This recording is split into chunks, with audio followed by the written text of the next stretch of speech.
Oi, gente, tudo bom? Vamos dar continuidade ao discipulado capítulo 26, certo?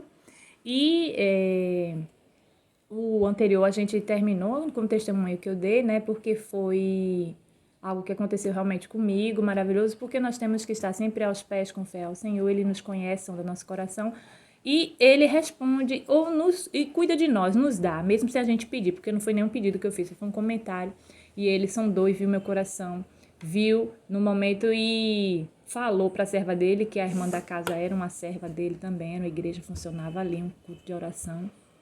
E foi maravilhoso, né? Então, muitas outras coisas Deus já fez comigo, um cuidado imenso, que eu vou contando nas oportunidades. Outra vez pensei assim, ai, como eu queria comer um bolo de chocolate, e teve um bolo de chocolate no local onde eu estava, apareceu, dizendo, ó, Lígia, bora comer um bolo de chocolate. E foi maravilhoso, porque Deus sempre nos responde. São coisas simples, sim. Então, assim, temos que sempre ajudar as pessoas, abrir as portas. E você, às vezes, pode até receber um anjo do Senhor, uma pessoa na sua casa. Então, receba com alegria, certo? Que assim, você pode estar recebendo os anjos do Senhor, a gente não sabe quem são ou que fazem, né? Aqui mesmo em casa nós já recebemos, eu acredito, muitos anjos, muitos anjos sim do Senhor, né? E é maravilhoso isso. Vamos dar continuidade, vamos lá. A conspiração contra Jesus. E havendo Jesus concluído todas essas palavras, disse aos seus discípulos: Sabeis que daqui a 2 dias é a Páscoa, e o Filho do Homem será entregue para ser crucificado. Então, os principais sacerdotes e os anciãos do povo se reuniram no pátio da casa do sumo sacerdote, o qual se chamava Caifás, e deliberaram como prender Jesus à traição e o matar. Mas diziam, não durante a festa, para que não haja tumulto entre o povo. Eles já temiam o povo, né? Porque eles sabiam e não queriam aceitar quem era Jesus. Jesus ungido em Betânia. Estando Jesus em Betânia, em casa de Simão, o leproso, aproximou-se dele uma mulher que trazia um vaso de alabastro cheio de bálsamo precioso e lhe o derramou sobre a cabeça, estando ele reclinado à mesa. Quando os discípulos viram isso, indignaram-se e disseram, para que este desperdício? Pois este bálsamo podia ser vendido por muito dinheiro, que se daria aos pobres. Jesus, porém, percebendo isso, disse-lhes, por que molestais esta mulher? Pois praticou uma boa ação para comigo. Porquanto os pobres sempre os tendes convosco, a mim, porém, nem sempre me tendes. Ora, derramando ela este bálsamo sobre o meu corpo, fê-lo a mim de preparar-me para a minha sepultura. Em verdade vos digo que onde quer que for pregado em todo o mundo este evangelho, também o que ela fez será contado para a memória sua. Veja, gente, que maravilha, né? Que maravilha. O Jesus está dando exemplo dessa mulher que chegou lá e ungiu ele, como se fosse balsamou ele, né? Passou um óleo perfumado, mais precioso, né? Os discípulos questionaram porque os discípulos viram pelo material, mas Jesus viu pela algo espiritual, sempre mostrando e nos ensinando espiritual, né? O preço da traição. Então um dos 12, chamado Judas Iscariotes, foi ter com os principais sacerdotes e disse, que me quereis dar? E eu vos entregarei. E eles lhes pesaram 30 moedas de prata. E desde então buscava ele oportunidades para o entregar. Quer dizer, o Judas ali já ficou iludido com muitas moedas, né? A última Páscoa e a ceia do Senhor, que essa moeda ela equivalia mais ou menos, aqui diz também, na Bíblia, uma moeda de prata valia 4 denários, 4 vezes mais um denário, né? E desde então buscava ele a oportunidade para entregar. A última Páscoa e a ceia do Senhor.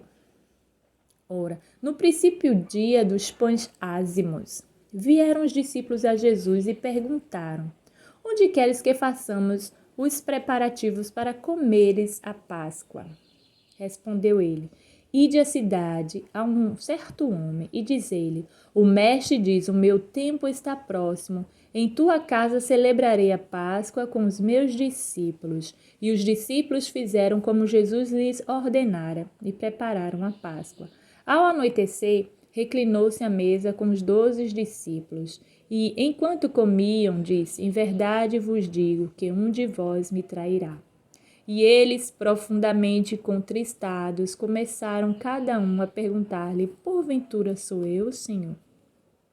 Respondeu ele: O que mete comigo a mão no prato, esse me trairá.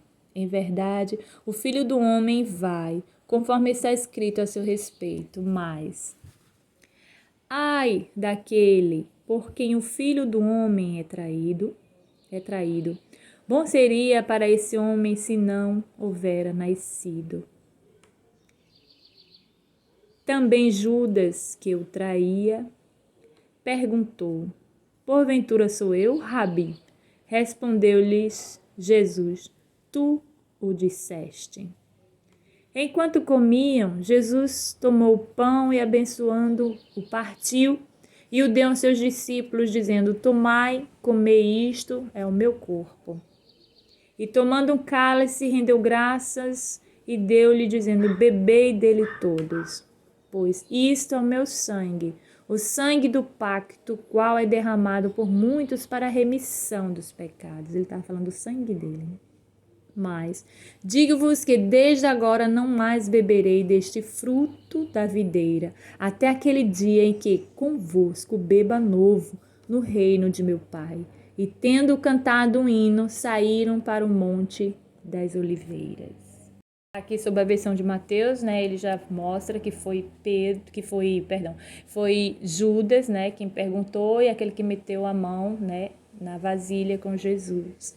E Jesus falando essas palavras já era um lamento, né, porque Judas fazia parte dos apóstolos, era chamado, e essa parte de Judas é muito triste, né? Eu acredito que Jesus também não ficou alegre com isso, mas ele sabia que tinha que se cumprir. Pedro é avisado. Então Jesus lhe disse: Todos vós, esta noite, vos escandalizareis de mim, pois está escrito: Ferirei o pastor e as ovelhas do rebanho se dispersarão.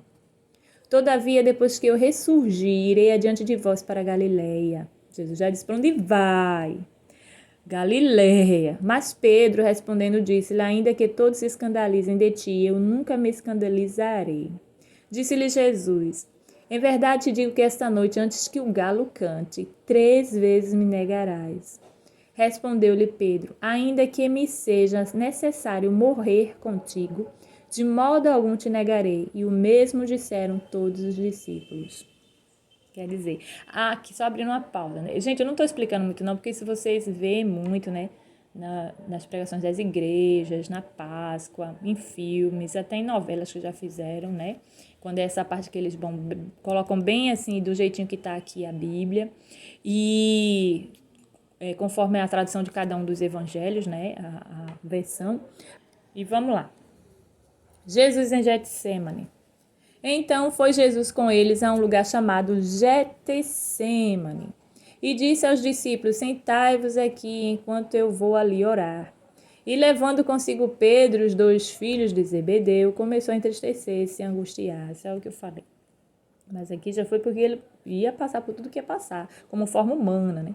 Então lhes disse: A minha alma está triste até a morte. Ficai aqui, vigiai comigo. Além da notícia, né, que ele deu a Judas. E adiantando-se um pouco, prostou-se com o rosto em terra e orou, dizendo: Meu Pai, se é possível, passa de mim este cálice, todavia não seja como eu quero, mas como tu queres. Sempre se dispondo, né, ao Pai, ao nosso Deus. Ele como forma de homem. Voltando para os discípulos, achou-os dormindo e disse a Pedro: Assim, nem uma hora pudesse vigiar comigo? Vigiai e orai para que não entreis em tentação. O espírito, na verdade, está pronto, mas a carne é fraca. Retirando-se mais uma vez, orou, dizendo: Pai meu, se este cálice não pode passar sem que eu beba, faça-me a tua vontade. E voltando outra vez, achou-os dormindo, porque seus olhos estavam carregados, estavam cansados de sono. Deixando-os novamente, foi orar terceira vez, repetindo as mesmas palavras. Então voltou para os discípulos e disse-lhes: Dormi agora e descansai. Eis que é chegada a hora, e o Filho do Homem está sendo entregue nas mãos dos pecadores. Levantai-vos, vamos, eis que é chegado aquele que me trai. Então, quer dizer, aqui Jesus viu que ele estava cansado e disse para ele descansar, e também porque é chegado o momento, né? Mas já falei nesse capítulo, nessa parte de Getsemane, em outro vídeo, né? E vocês podem ver aí, tá bom? Aí vamos seguindo lá. Jesus é traído e preso. E estando ele ainda a falar, eis que veio Judas, um dos 12, e com ele grande multidão com espadas e varapaus, vinda da parte dos principais sacerdotes e dos anciãos do povo. Ora, o que o traía lhes havia dado um sinal, dizendo: aquele que o beijar, esse é, prendei-o. E logo, aproximando-se de Jesus, disse: Salve, Rabi, e o beijou. Jesus, porém, lhe disse: Amigo, a que vieste? Nisto, aproximando-se eles, lançaram mão de Jesus e o prenderam.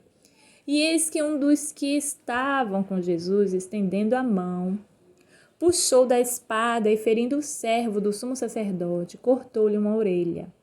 Então Jesus lhe disse: Mete a tua espada no seu lugar, porque todos os que lançarem mão da espada, a espada morrerão. Ou pensas tu que eu não poderia rogar a meu pai e que ele não me mandaria agora mesmo mais de 12 legiões de anjos? Veja só, né? Como Jesus já mostrou aqui para esse discípulo que não há necessidade de apenas um homem simples defendê-lo, porque Deus, se Jesus quisesse rogar, dissesse assim: Senhor, manda agora me defender, que eu não quero ir agora, com certeza ele mandaria. Como, pois, se cumpririam as escrituras? Ele terminou de falar, né? Que dizem que assim convém que aconteça. Disse Jesus à multidão naquela hora: Saístes com espadas e varapaus para me prender como a um salteador. Todos os dias estava eu sentado no templo ensinando e não me prendestes. Mas tudo isso aconteceu para que se cumprisse as escrituras dos profetas. Então todos os discípulos, deixando, fugiram. Olha aí o que Jesus falou, tá vendo? Que se escandalizar, dispersar e fugir, dispersaram. Jesus perante o sinédrio. Aqueles que prenderam a Jesus levaram-no à presença do sumo sacerdote Caifás, onde os escribas e os anciãos estavam reunidos. E Pedro seguia de longe até o pátio do sumo sacerdote, e entrando sentou-se entre os guardas para ver o fim. Ora, os principais sacerdotes e todo o sinédrio buscavam falso testemunho contra Jesus, para poderem entregá-lo à morte. E não o acharam, apesar de se apresentarem muitas testemunhas falsas, mas por fim compareceram 2. Aí vou abrir uma parênteses aqui. Aí você diz assim: mas se todos dispersaram, se a gente está lendo Mateus, por que aqui no relato só ele diz que Pedro seguiu Jesus? Então, poderia ser que também Mateus e os outros estivessem seguindo, e Mateus, para ter esse relato aqui, seguiu um pouco mais distante, observando Pedro. Vamos pensar assim na lógica, né, gente? E é interessante, porque cada um tem sua versão, e ele poderia também ter pego testemunhos de pessoas, relatos de ouvir, de testemunhar, e eu acredito que esse dispersar não deixou totalmente as pessoas tão distantes de Jesus, ficaram, como Jesus diz, dispersaram, ficaram de longe, mas sempre observando, acredito assim, né? Vou ouvir um pouquinho a chuva. E eles aí, os anciãos e os fariseus aí arrumaram as falsas testemunhas, né? Dessas falsas testemunhas. E disseram: Este disse: Posso destruir o santuário de Deus, reedificá-lo em 3 dias. Levantou-se então o sumo sacerdote e perguntou-lhe: Nada respondes? Que é que estes depõem contra ti? Jesus, porém, guardava silêncio. E o sumo sacerdote disse-lhe: Conjuro-te pelo Deus vivo que não digas se tu és o Cristo, o Filho de Deus. Respondeu-lhe Jesus: É como disseste. Contudo vos digo que vereis em breve o Filho do Homem assentado à direita do poder e vindo sobre as nuvens do céu. Então o sumo sacerdote rasgou as suas vestes, dizendo: blasfemou, para que precisamos ainda de testemunhas? Eis que agora acabais de ouvir a sua blasfêmia. Que vos parece? Responderam eles. Que vos parece? Aí responderam: ele é réu de morte. Então uns lhes cuspiram no rosto e lhe deram socos. E outros o esbofetearam, dizendo: profetiza-nos, ó Cristo, quem foi que te bateu? Aqui eles já estavam, zombando, esbofeteando e zombando de Cristo, Pedro nega Jesus. Nós estamos terminando. Ora, Pedro estava sentado fora no pátio, aproximou-se dele uma criada, que disse: tu também estavas com Jesus, o Galileu. Mas ele negou diante de todos, dizendo: não sei o que dizes. Primeira vez, E saindo ele para o vestíbulo, outra criada ouviu e disse aos que ali estavam: este também estava com Jesus o Nazareno.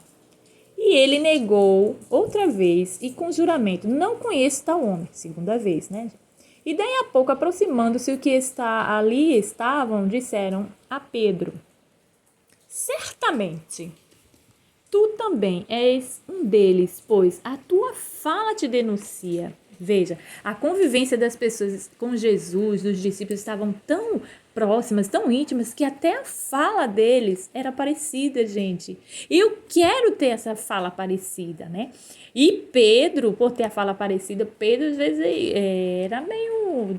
tem um gênio assim forte, digamos, Genioso. Mas, de toda forma, ele conviveu tanto com Jesus que já começou a falar que as pessoas disseram: a tua fala te denuncia. Quer dizer, a tua fala é parecida com ele, é igual a ele, não tem como negar. E ele, então, começou ele a praguejar e a jurar, dizendo: não conheço esse homem. Imediatamente o galo cantou. E Pedro lembrou-se do que dissera Jesus: antes que o galo cante 3 vezes me negarás. E saindo dali, chorou amargamente. Aí você diz: veja, imagina, meu Deus, como a gente chora às vezes amargo por alguma coisa que a gente fez, não deveria ter feito, arrependida, e Pedro chorou 1000 vezes amargamente, imagina. Mas aí você diz assim: mas Jesus disse que aquele que me negar vai ser negado no grande dia do juízo. Por que Pedro? Mas veja, foi para que se cumprisse a palavra de Jesus, Pedro negar, porque Deus conhecia ainda a forma humana. Pedro ainda estava em preparo. Jesus estava preparando Pedro para edificar a igreja. Pedro ainda estava falando como seu próprio eu. Pedro teria que passar a falar em nome do Senhor Jesus, não no seu próprio eu. Por isso que ele disse aquilo a Jesus: Senhor, não te negarei. Porque Jesus sabia que ele estava falando pela carne. Mas depois que Jesus ressurgiu e que Pedro recebeu o Espírito Santo de uma vez por todas, que foi o nosso auxiliador, que Jesus nos deixou, depois que ressuscitou e teve a ascensão voltou aos céus, subiu aos céus, deixou o Espírito Santo, como nosso auxílio. Aí Pedro se encheu realmente do Espírito Santo. E com certeza deve ter mudado suas atitudes, seu jeito, sua maneira de ser. O velho homem ficou para trás, o novo homem seguiu para frente. Ele se arrependeu aqui amargamente, porque ele viu a palavra se cumprindo, E começando o trabalhar na vida de Pedro, Que Pedro, vocês lembram que o diabo tentou brigar pela vida de Pedro e Jesus o defendeu, E com certeza, porque Pedro já era escolhido para ser um grande líder, para ser uma grande pessoa de cuidar, de apacentar as ovelhas. E isso é maravilhoso, gente, É abençoado. Então, teve que se cumprir essa palavra. Pedro teve que negar para que o velho homem de Pedro morresse e o novo homem dele se retomasse, refizesse, nascesse, A palavra certa é nascesse, ressurgisse quando Jesus... Ele teve que morrer com Jesus, digamos assim, O velho homem, a negação, teve que morrer para ressurgir. Quando ressuscitou juntamente com Jesus, sua parte. Aí você diz: mas Pedro morreu? Não foi agora. O que eu estou falando é a parte espiritual, do trabalhar espiritual, certo, gente? Da conversão, Isso foi mais ainda a conversão de Pedro, cada vez mais, sobre a história e a vida de Jesus. É isso que eu quero falar. Então, esse capítulo é abençoado, é triste e ao mesmo tempo maravilhoso. É triste porque a traição de Judas se perdeu. É triste porque as pessoas iam lá, estavam fazendo malvadeza com Jesus, mas muitas pessoas acreditam que se converteram depois. Muitos reconheceram, que ele realmente era o Cristo. Mas enfim, gente, esse é o capítulo 26. Eu espero que vocês tenham gostado, eu amei, e que vocês possam retomar o capítulo, rever, ouvir, que é maravilhoso, certo? Então, até o próximo vídeo do capítulo, mais um de Evangelho segundo Mateus, aí para a gente terminar em breve juntos esse discipulado. Convida mais pessoas para começar o discipulado, para iniciar o discipulado.